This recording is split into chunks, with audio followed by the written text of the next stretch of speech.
You know those shows that leave your brain so frazzled that you want to discuss them, but you're not sure how to start? That's about where I am right now with this review. Please take care to note this spoiler warning, because while I may not be entirely sure yet how this review is going to go, I would like to discuss everything. I'll start with the basics. Tokyo Magnitude 8.0 tells the story of three people struggling to get home after the city is destroyed by a massive earthquake. First, there's Mirai. For the most part, she's your average middle schooler, though she's moody to the extreme. She's stressed about being pressured to decide what she wants to do with her life, she's frustrated with her parents' struggling relationship, and her primary hobby is texting her friends. Mirai's adventure starts on the first day of summer vacation when she very reluctantly agrees to bring her younger brother Yuki to a robot exhibit quite a ways away from their home. They separate just before they're about to leave so he can go to the bathroom, leaving us to listen to Mirai moan about how the whole universe is just trying to upset her.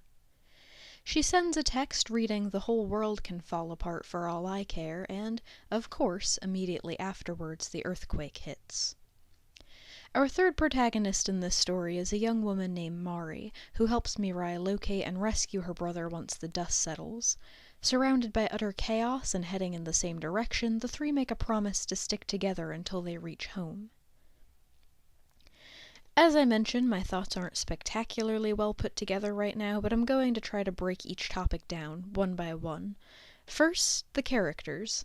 I'm saving the talk about Yuki's character because it's tied to an important plot point later on, so let's take a look at the girls.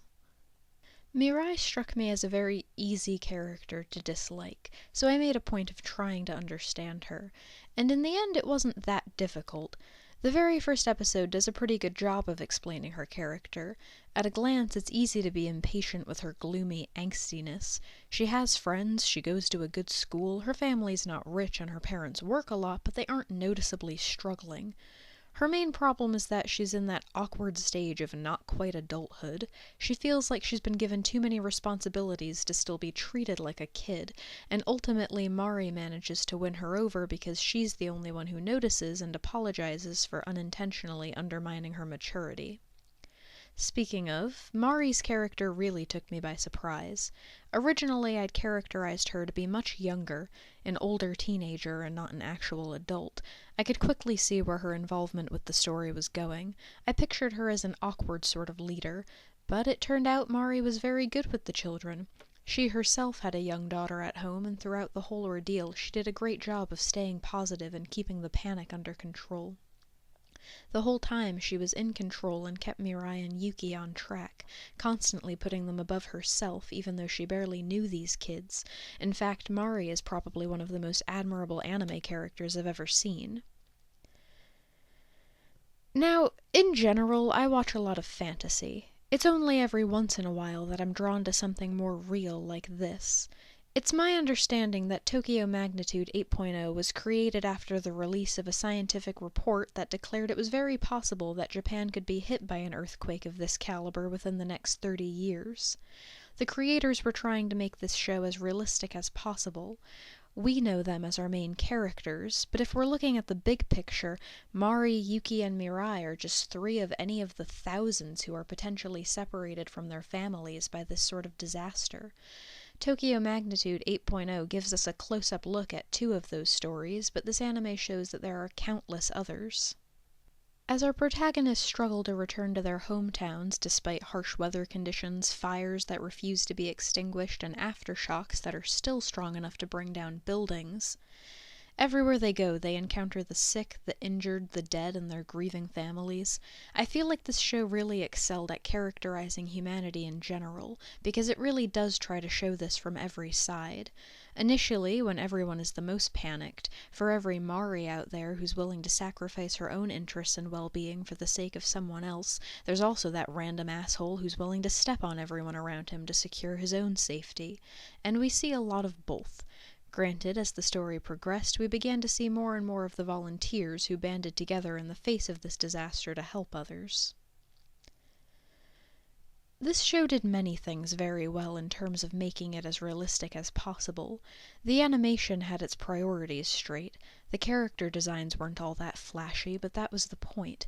There weren't any crazy hairstyles or colors, and no one had any superhuman powers. Even the main characters didn't really stand out in appearance from all the other survivors. They were supposed to be seen as people. On the other hand, the real detail went into the buildings and their surroundings, making it all the more impressive when they came crumbling down. I also really like what they did with the sound in this anime. I'm not really talking about the music, though there wasn't anything wrong with that. The background pieces were fitting, but unintrusive. Both the opening and the ending were simple, but effective. I'm talking about the times when our main characters are resting somewhere and you can hear all the people moaning or crying or screaming around them. A great example of their use of sound is the first episode. This show understood the power of silence. Right as Mirai sends the text, all the sound is cut off, that silent moment before all hell breaks loose, and then when everything is crashing down around her, you can barely hear Mirai as she calls for her brother. We get used to our anime universes revolving around certain characters, but Tokyo Magnitude 8.0 did a great job of showing that Mari, Mirai, and Yuki were just 3 more people displaced by a disaster. They could be anyone. Now, if you'll allow me to step back for a moment, I'd like to briefly discuss something else. While looking for something in my anime viewing history to compare this to, I kept coming back to the 9th episode of Angel Beats. Spoilers.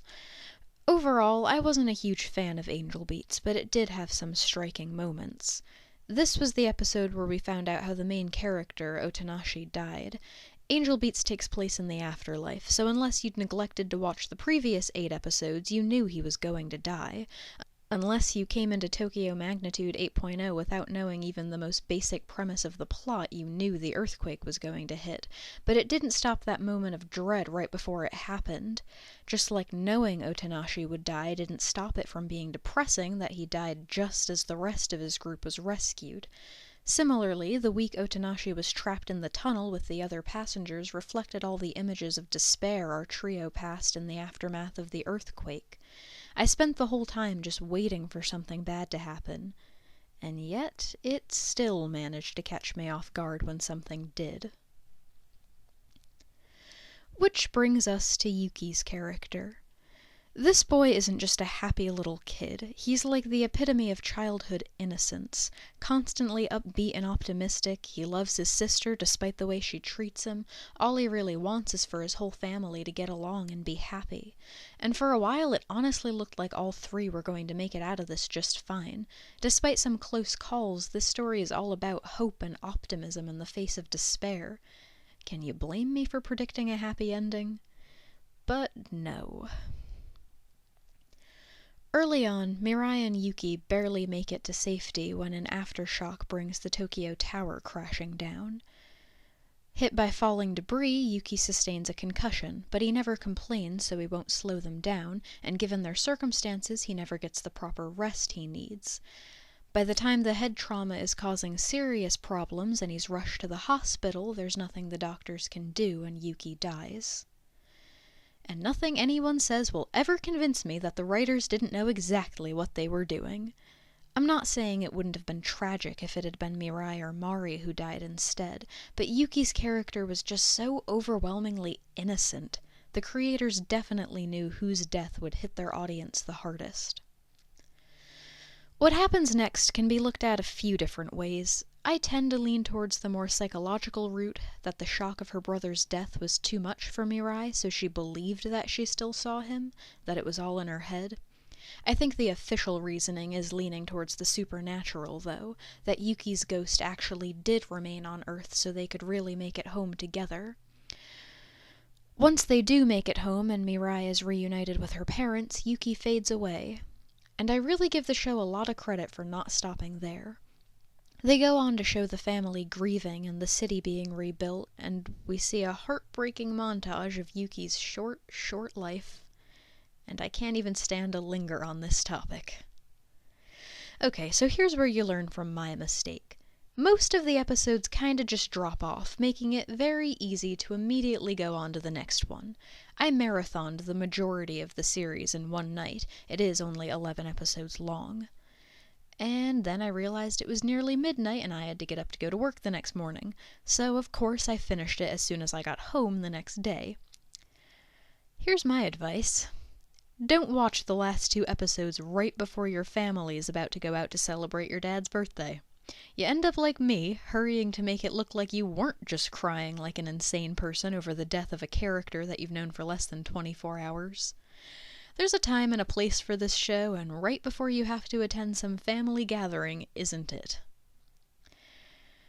Now, I'm not really a stranger to sad anime. Sometimes I purposely go looking for the ones I know are sure to bring on an intense emotional response. There are other shows that I've teared up over, but very few have left me as the total sobbing mess that this one did. I know that sort of thing isn't for everyone, so I can understand if you want to skip this one, but I strongly suggest checking it out. Thank you for watching.